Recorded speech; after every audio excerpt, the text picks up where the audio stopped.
मेरा अपना एक परिचय है क्या कि मैं शिव का शिष्य हूँ। इससे सुंदर परिचय और कोई नहीं हो सकता। इसीलिए जब साहब के जीवन में एक घटना घटी, आकाशवाणी हुई कि तुम क्या करते हो, साहब कहते हैं कि मैं उस समय डिप्टी कलेक्टर था। लेकिन जब आकाशवाणी में आवाज ने ये पूछा मुझसे कि तुम क्या करते हो, तो मेरे मुंह से ये नहीं निकला कि मैं डिप्टी कलेक्टर हूँ। मेरे मुंह से ये निकला कि मैं शिवसी से बनाता हूँ। उन्होंने कहा कि ये कह के मैं फंस गया हमेशा के लिए, क्योंकि मैंने स्वीकार कर लिया उस सत्ता के सामने, उस परम सत्ता के सामने मैंने कहा कि मैं शिवसी से बनाता हूँ। मेरा सबसे सुंदर पक्ष, मेरा सबसे बड़ा परिचय यही है। क्योंकि जब आपसे कोई पूछता है कि आप क्या करते हैं, तो आप क्या जवाब देते हैं? कोई अगर बिजनेस करता है तो वो कहता है कि हम बिजनेसमैन हैं। कोई घर को संभालता है तो होम मेकर है, हम हाउसवाइफ हैं, कहते हैं ना। कोई खेती करता है तो हम कहते हैं कि, कोई अगर पूछता है कि आप क्या करते हैं तो हम कहते हैं कि किसान हैं। यानी जो परिचय भारी होगा मेरे मन पे, वही ना हमारे मुंह से निकलता है कि हम क्या हैं, वही निकलता है उस समय। लेकिन साहब के मुंह से क्या निकला उस समय? उन्होंने कहा मैं शिव, मतलब मैं, उनको याद है कि मैं शिव का शिष्य हूँ, और उन्होंने कहा कि मैं शिव से बनाता हूँ। आवाज आई कि जो तुम करते हो वही दूसरे को करने को कहो।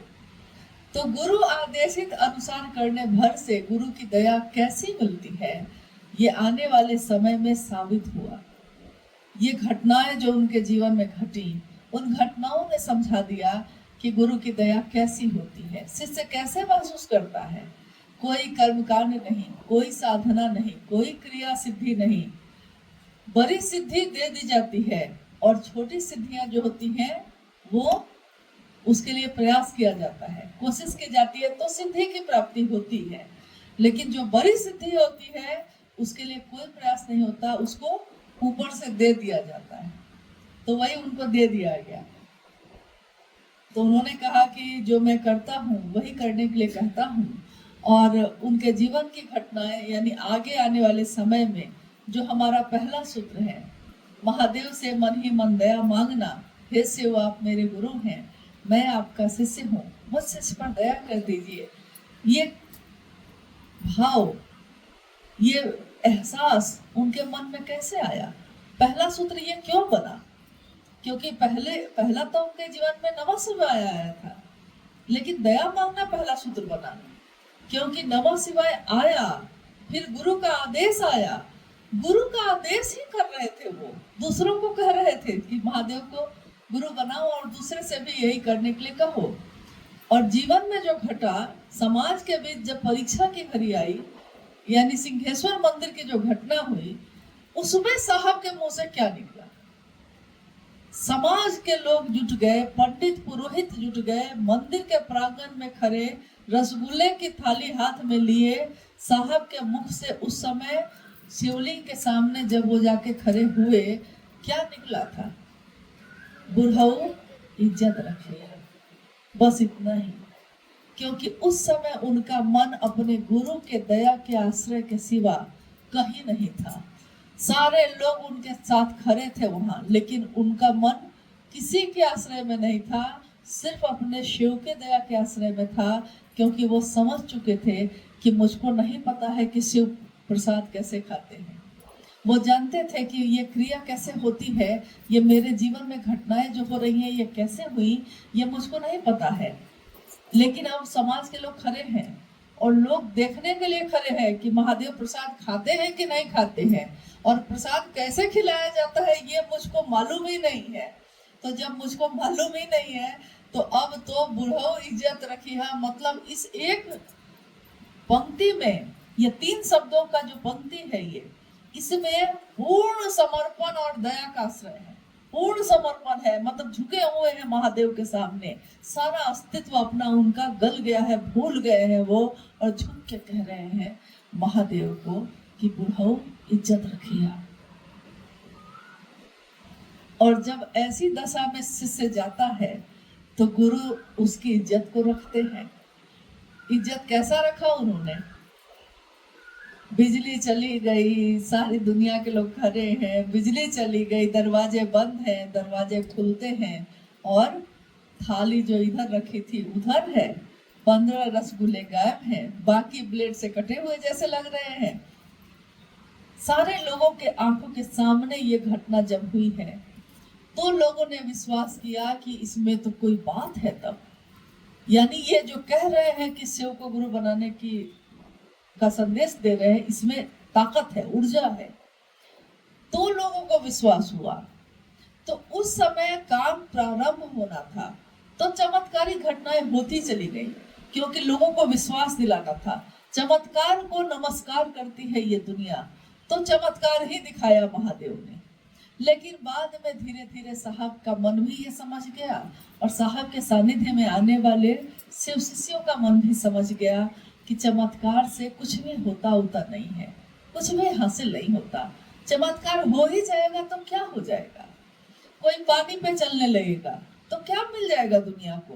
कोई हवा में उड़ने लगेगा, दुनिया को क्या हासिल होगा? कोई मिट्टी के नीचे 2 महीने रह जाएगा, दुनिया को क्या हासिल होगा? साहब ने कहा कि अरे ये सब तो उस योनि में जाके तुम सीख सकते थे, तुमने इसके लिए इंसान की योनि क्यों चुनी? इंसान बन के जब ये सीखना था, ये सब तो मछली बन के सीख लेते ना पानी में कैसे तैरा जाता है, मेढक बन के सीख लेते कि मिट्टी के नीचे कैसे रहा जाता है, चिड़िया बन के सीख लेते कि उड़ा कैसे जाता है। तो इंसान बन के क्या पाया तुमने? तो इंसान बन के हमने पाया कि हम महादेव से मिल सकते हैं, महादेव हो सकते हैं। साहब का ये एहसान हमारे वरिष्ठ गुरु भ्राता के प्रति हमारा आपका हृदय जितना भी कृतज्ञ हो कम है। तेरे एहसान का बदला चुकाया जा नहीं सकता। प्यार इतना दिया तूने, उसको भुलाया जा नहीं सकता।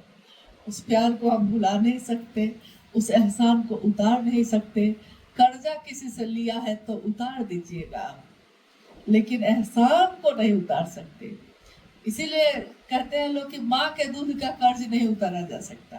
माँ के दूध का जो एहसान है वो बच्चा इस जीवन में नहीं उतार पाता। तो हमारा आपका जन्म जो इस धरती पे हुआ, अध्यात्म की धरती पे, इस धरती पे हमको जन्म देने वाले हैं साहब, पोषित करने वाली है माँ नीलमानंद, और उन दोनों के प्रेम का, उनके द्वारा दिए हुए इस ज्ञान के दान का एहसान हम इस जीवन क्या किसी भी जीवन में नहीं उतार सकते। अब आप लोग जो आए हैं विभिन्न जगहों से हैं, आप लोग कुछ कहना चाहते हैं तो कहिए। कोई बात अगर आपके मन में है तो, नहीं है तो मत कहिए। प्रेम मौन होता है गुस्सा में आदमी चीखता है, और जब प्रेम होता है तो चुप हो जाता है। ये भी लक्षण है। बहुत जगह आप देखे होंगे, अपने जीवन में भी देखे होंगे कि जब हमने शुरुआत में शिव चर्चा करना शुरू किए थे, तीनों सूत्र करना शुरू किए थे, तो हम लोग को बड़ी शिकायतें होती थी लोगों से। मतलब किसी से शिकायत होती थी, वो अच्छा नहीं कर रहा है, वो ठीक से नहीं कर रहा है। अब खुद से शिकायत होती है कि हम और अच्छा क्यों नहीं कर रहे हैं। पहले दूसरों से शिकायत होती थी, अब खुद से शिकायत है कि हमको और करना है महादेव के लिए। दूसरे क्या कर रहे हैं इसको हमको नहीं सोच रहा है। और सब तो अपने ही है, कोई बहुत अच्छा है, कोई थोड़ा कम अच्छा है, लेकिन गुण और अवगुण दोनों तो सब में मिले हुए हैं। हम अपना गुण अवगुण तो देख नहीं पाते, तो दूसरे का देखते हैं। यह जीवन महादेव महादेव करते हुए गुजर जाए, इससे सुंदर जीवन और कुछ नहीं हो सकता। बाकी जीवन को चलाने के लिए, परिवार को चलाने के लिए तो हम झूठ भी बोलते हैं, छल भी करते हैं, अपराध भी करते हैं। मतलब छोटी मात्रा में ही सही, लेकिन अपराध तो अपराध है, झूठ तो झूठ है। लेकिन अपने जीवन को चलाने के लिए जगत को बेचकर जगत खरीदने का रिवाज पुराना है, ये साहब ने हमेशा कहा है। लेकिन उन्होंने इसके साथ एक पंक्ति और कही कि जगत को बेचकर शिव को खरीद सको। खरीद सको मतलब क्या? क्या वो खरीदने बेचने की चीज है? नहीं है। पा सको, जगत बेचकर शिव को पा सको तो अच्छा है, लेकिन शिव को बेचकर जगत को मत पाना, क्योंकि तब तुम्हारा हाथ पूरी तरह खाली हो जाएगा, कुछ भी नहीं होगा उसमें। जिस दिल में शिव रहते हैं उस दिल में नफरत ईर्ष्या कहाँ रहती है। लेकिन जिस दिल में शिव नहीं रहते, खाली है अगर, तो आपको दूसरों से बड़ी शिकायत होगी, बहुत ज्यादा। हर आदमी दोषी नजर आएगा। आज जो मेरी दुर्दशा है इसके लिए आप दोषी हैं। लेकिन कोई अपने से दुखी नहीं है। आज तक किसी से हमने सुना है ये कि कोई कहता हो कि हम, एक कहानी मैंने पढ़ी थी बहुत पहले कि एक साधु के पास एक शिष्य उनका गया और कहा उसने कि मैं जानना चाहता हूँ कि सबसे सुखी कौन है। तो उस साधु ने कहा कि देखो, इंसान के शरीर में आने पे मतलब सुख और दुख दोनों आएगा, कुछ ज्यादा आएगा कुछ कम आएगा, लेकिन आएगा। लेकिन तब भी वो जिद करता रहा, कोई तो होगा। साधु ने कहा अच्छा तुम बताओ, इस गांव में कौन आदमी तुमको लगता है कि सुखी होगा। तो उसने कहा कि जिसका सबसे बड़ा घर है, 4 गाड़ी बाहर लगी हुई है, मुझको लगता है कि वो बहुत सुखी होगा। तो साधु बाबा ने कहा कि तो जाओ उससे पूछ के आओ, क्या वो सबसे ज्यादा सुखी है। तो गया वो और उसने पूछा कि भाई आपसे मुझको एक बड़ी जरूरी चीज पूछनी है कि आपके पास कोई ऐसी चीज नहीं है जो दुनिया में सुख दे, सब कुछ है आपके पास, तो आप तो सुखी है ना। तो उस व्यक्ति ने कहा कि क्या बात करते हो, इस गांव में मैं सबसे बड़ा हूँ, लेकिन मैं दूसरे गांव में गया तो मैंने देखा कि उसका घर मुझसे भी बड़ा था, उसके पास 1 गाड़ी ज्यादा थी मुझसे, तो मैं तब से दुखी हूँ कि उससे कम है मेरे पास। अब बेचारा निराश होकर चला आया। फिर साधु ने कहा कि अब बताओ दूसरा कौन नजर आ रहा है सुखी है। उसने कहा कि जिसके पास सबसे ज्यादा खेत है वो तो सुखी होगा जरूर, जाओ उससे भी पूछ लो। उसने कहा कि मैं क्या कहूँ, भाई से झगड़ा हो गया है खेत बंटवारा के लिए, कहता है कि मेरे यहाँ से शुरू होगी, मैं कहता हूँ कि मेरे यहाँ से शुरू होगी, और दिन रात हम परेशान हैं, दुखी हैं। यानी कि वो जिससे जिससे भी पूछ के आया, कोई ऐसा नहीं था जिसके पास दुख नहीं था। साधु ने एक बात पूछी अपने शिष्य से कि चलो ये तो पता चल गया कि कौन किससे दुखी है, लेकिन क्या किसी ने ये कहा कि मैं खुद से दुखी हूँ। तो उस शिष्य ने कहा कि जी नहीं, ये बात किसी ने नहीं कही। तो साधु ने कहा कि जिस दिन तुम खुद से दुखी हो जाओगे तब तुम्हारी तलाश शुरू होगी, तब तुम्हारी यात्रा शुरू होगी। क्योंकि मैं क्यों इतना बुरा हूँ, मैं क्यों दूसरे के सुख को देख के खुश नहीं हो रहा हूँ। इस बात के लिए हम लोग अपने लिए दुखी नहीं होते, खुद से दुखी नहीं होते, हम हमेशा दूसरों से दुखी होते हैं। लेकिन जो महादेव का शिष्य होगा वो दूसरों का सुख देख के खुश होगा, जैसा हमारे साहब और दीदी किए, हमेशा वो दूसरों के लिए सुख सोचे, हमेशा वो कल्याण किए, जो उनके पास था जितना भर था सर्वस्व अपना सबके लिए देते रहे कि लोग खुश रहे। उन्होंने कहा एक बार क्या हुआ कि यही साहब बैठे थे, सामने 2-4 गुरु भाई जो यहाँ रहते हैं बैठे थे, उसमें से एक गुरु भाई खूब जोर से, लड़का था युवा था, किसी बात पे बहुत जोर से हंसने लगा। तो मुझको थोड़ा सा लगा कि मतलब लिहाजी हो गया ना थोड़ा, कि साहब बैठे हैं उसके सामने हा हा हा करके हंसने लगे। तो मुझको थोड़ा बुरा लगा, तो मैंने कहा कि क्या कर रहे हैं, साहब के सामने इतना जोर से हंस रहे हो। साहब ने तुरंत कहा कि हंसने दो, जीवन बहुत रुलाती है बेटा, बहुत रुलाती है। महादेव के पास बैठ के भी अगर नहीं हंसा तो कहाँ हंसेगा। हंसने दो। तो देखिए, मुझको लगा कि देखिए कितना कितना उन्मुक्त किया उन्होंने, कितना स्वतंत्र किया। हंसो, बोलो, खेलो, जियो। महादेव शिव जीवन जीने की कला सिखाते हैं। जीवन यानी आंखों में आंसू भी हो तो होठ आपके मुस्कुराते हो, दिल में दर्द भी हो तो दूसरे के लिए सुख हो, उसमें पीड़ा दुनिया देती हो और गुरु की दया उस पे मरहम लगाती हो।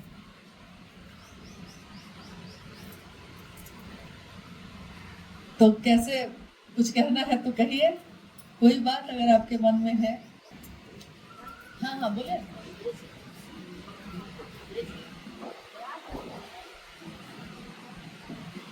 हाँ, ओम क्यों नहीं लगाते हैं। आप पुरुलिया से हैं, आसानसोल से हैं। ओम क्यों नहीं लगाते हैं? देखिए, इसकी व्याख्या तो बहुत बड़ी है, मतलब एकदम सरल और छोटे तौर पे बोलते हैं, आप समझने की कोशिश करिएगा। ओम शब्द को कहा जाता है ध्वनात्मक है, ये यानी ध्वनि है। जैसे ये हम टेबल बजाए, एक आवाज हुई ना, इसमें आवाज हुई, तो आवाज शब्द तो नहीं है, ये जो ध्वनि हुई है ये शब्द तो नहीं है, हम बोल रहे हैं वो शब्द है, लेकिन ये आवाज तो ध्वनि है। तो जब शिव ने इच्छा की सृष्टि बने, तो शिव की इच्छा जब हुई और सृष्टि बनी, तो कोई चीज जैसे हम जो ये बजाए और आपके कान तक ये आवाज पहुंची, इसमें सेकंड का भी सेकंड हिस्सा लगा होगा ना, लगा होगा, तुरंत नहीं होता है, थोड़ा समय लगता है। तो शिव ने इच्छा की और सृष्टि बनी, तो इस बीच में जो एक आवाज पैदा हुई, एक ध्वनि पैदा हुई, उसकी ध्वनि कैसी थी? तो वो ध्वनि थी अ उ म। अ को कहा जाता है, यानी कि ओम में ही तीनों उत्पत्ति, स्थिति और लय, तीनों चीजें उसी में समाहित है। उसको एक साथ सुनिएगा तो आवाज आएगी ओम। मतलब कैसी आवाज आ रही है? ध्वनि आ रही है, ये ध्वनि है ओम। ठीक, अब ये है ध्वनि, सृष्टि से जब बनी है उसके बीच की ध्वनि है, आवाज है। सृष्टि बनी, शिव से पैदा हुई कोई भी चीज जब पैदा होती है तो सबसे पहले वो क्या करती है? जैसे दक्ष का यज्ञ विध्वंस करने के लिए जब वीरभद्र को पैदा किया महादेव ने, कहानी है ना कि जटा को तोड़ के फेंका तो वीरभद्र पैदा हुए। तो जब वीरभद्र को पैदा किया तो वीरभद्र ने सबसे पहले क्या किया? वो पैदा हुआ सामने और उसने सबसे पहले क्या किया? क्या करेगा? प्रणाम करेगा। शिव से पैदा हुई चीज सबसे पहले क्या करेगी? तो वो शिव को प्रणाम करेगी। तो शिव की इच्छा से सृष्टि बनी, उसमें आवाज हुई ओम, यानी ध्वनि हुई, और जो पैदा हुई सृष्टि, जो सबसे पहला तत्व आकाश बना, उसमें एक ही तन्मात्रा काम करती है, शब्द। तो पहला आकाश बना और उसमें शब्द बना नमः शिवाय, यानी शिव को प्रणाम। तो सृष्टि ने शिव को प्रणाम किया झुक के, और नमः शिवाय शब्द बना वो। तो इसीलिए आपने कभी सुना होगा साहब की चर्चाओं में भी, या उनके द्वारा लिखी हुई किताब में भी आप पढ़ेंगे कि नमः शिवाय को शिव का प्राण मंत्र भी कहते हैं, नमः शिवाय को प्रणव अक्षर भी कहते हैं, जहां से शुरू होती हैं चीजें, या प्राण है, शिव के प्राण, शिव की इच्छा जो प्रकट हुई है उसमें शिव का ही प्राण है। इसीलिए हम कहते हैं कि धरती का कण कण जो है उसमें शिव है, कण कण शंकर है, कण कण में शिव की ऊर्जा है।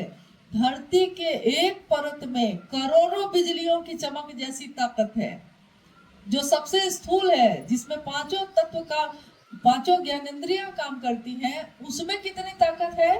करोड़ों बिजलियों की चमक जितनी ताकत है। एक बिजली गिर जाए तो सब कुछ राख कर देती है, और सोच लीजिए उसमें इतनी ताकत है, तो एक कण में कितनी ताकत होगी। अभी वैज्ञानिक कोई खोज कर रहे हैं, तो चट्टान से, पहाड़ से कलेक्ट करते हैं चीजों को, कहीं एटम बम बन जाता है, कहीं परमाणु बम बन जाता है। ये इसी धरती का तत्व है, जिसकी छोटी सी मात्रा लेने में इतना बड़ा विध्वंस हो सकता है। तो सोच लीजिए इसी से कि शिव के प्राण नहीं है तो ये इतनी ऊर्जा आती कहां से है? तो ये सारी ऊर्जा शिव की है। इसीलिए जब शिव का शिष्य कोई होता है तो वो शिव को सबसे ज्यादा अपना, उसके लिए शिव है।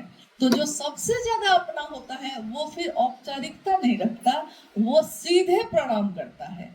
तो शिव के शेष अपने गुरु शिव को प्रणाम करने के लिए नमः शिवाय का ही सहारा लेते हैं, क्योंकि शास्त्र भी कहते हैं कि 5 अक्षर से, यानी पंचाक्षर मंत्र है ये, 5 अक्षर का मंत्र नमः शिवाय, 5 अक्षर हो गया। और जब हम ओम लगाएंगे तो सम्मान के लिए लगाते हैं, आप लगा सकते हैं, लेकिन सांस पे जब आप करिएगा तो ओम काम नहीं करेगा। क्योंकि सांस पे वो चढ़ेगा उतरेगा नहीं। मतलब ध्वनि है वो, लेकिन सांस लेना और सांस उतरने वाली जो विधि है उसमें अजपा जप में नमः जाएगा और शिवाय उतरेगा, बस इतना ही होगा।